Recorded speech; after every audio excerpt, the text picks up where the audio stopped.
Salutations, fellow nerds. I'm Rick Y, the wise guy, and I feel as though we're at the precipice of a rather interesting paradigm shift currently in our country, where classically liberal pundits have turned their backs completely on the viewership that built who they are today to pander to a more conservative base. TYT, or the Young Turks, have recently started becoming token turncoats for conservative media. Previously, throughout 2015 to around 2020, TYT has been hosted by two prominent hosts, Cenk Uygur and Anna Kasparian, who had been, through that time frame, espousing fairly liberal ideals. These two became the darlings of the left during the rise of Bernie Sanders in 2016 in the primary season, and firmly drew lines between themselves and the right-wing conservative online media. In fact, to this day, Cenk Uygur credits himself to being the only one willing to bring liberal talking points into the mainstream in a way that cable networks still haven't been able to. Eventually, once Bernie Sanders had lost, they again stood firm in this ideal that Trump and conservatives were racists and that they only cared about money, even though it may have screwed over the workers. They touted themselves as being socialists and created a space where people who wanted unions and embraced more worker-friendly policies could feel comfortable speaking with one another. They highlighted how Sanders was all but forced out of the establishment Democrats who weren't ready to embrace all of his socialist agendas because they were too extreme.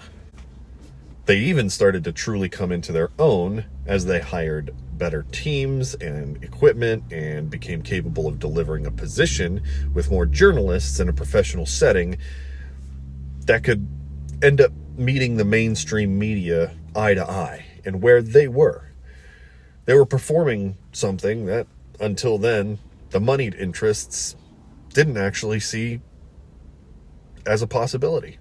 And they didn't actually expect anyone to pull it off.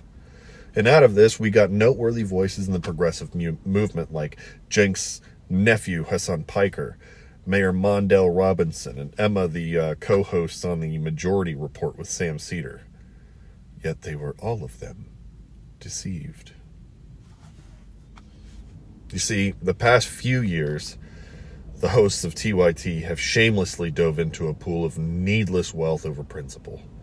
Throughout the period where they felt less and less relevant as greater progressive voices took their helms, they grew increasingly cynical as well as conservative. Even in her Substack, Anna Kasparian admits as much, from what seems to just be a lack of interest and a lack of motivation in the fight going forward. She comes off defeated and willing to throw in the towel as long as it keeps the lights on. She said that her efforts and those of other members of the liberal media space had been, quote, repetitive, boring, and ultimately fruitless. Along with Anna Kasparian's apparent cynicism, Cenk Uygur ran and failed to garner any meaningful traction in the political space, which probably also contributed to the network's recent saltiness. They reached 2024, and instead of breaking through, they chose to betray their followers and, in turn, the entire apparatus that they spent decades building. The two, who had been seemingly unshakable, cast down their positions and conceded defeat. Earlier this year, they even began to appear on conservative platforms to publicly criticize the movement, which they have dedicated so much time and effort into cultivating. I gotta admit, it's pretty disappointing. What seems to have happened was they saw more money and influence in a space that required them to sacrifice their morals and values to deserve it. And what I fear for them is they're never going to garner the respect and admiration that they gain with their TYT viewers, while capitulating to the likes of Glenn Beck.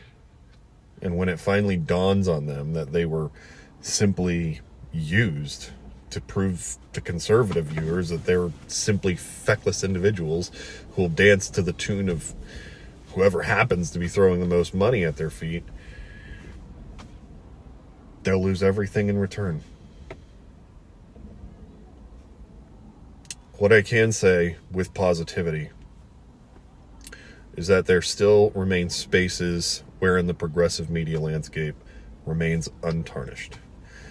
People like the Mycelis brothers at the Midas Touch Network and voices like Brian Tyler Cohen still exist to challenge the powers that are trying desperately to hold back the messages that we need to make louder. These times require courage to stand up for your beliefs now more than ever. The efforts to build up our collective voices will not diminish no matter how dark the days may seem. The people we look to for guidance and encouragement stay consistent. And in so doing, they will help all of us stay informed, stay engaged, and stay decent. Until next time, peace.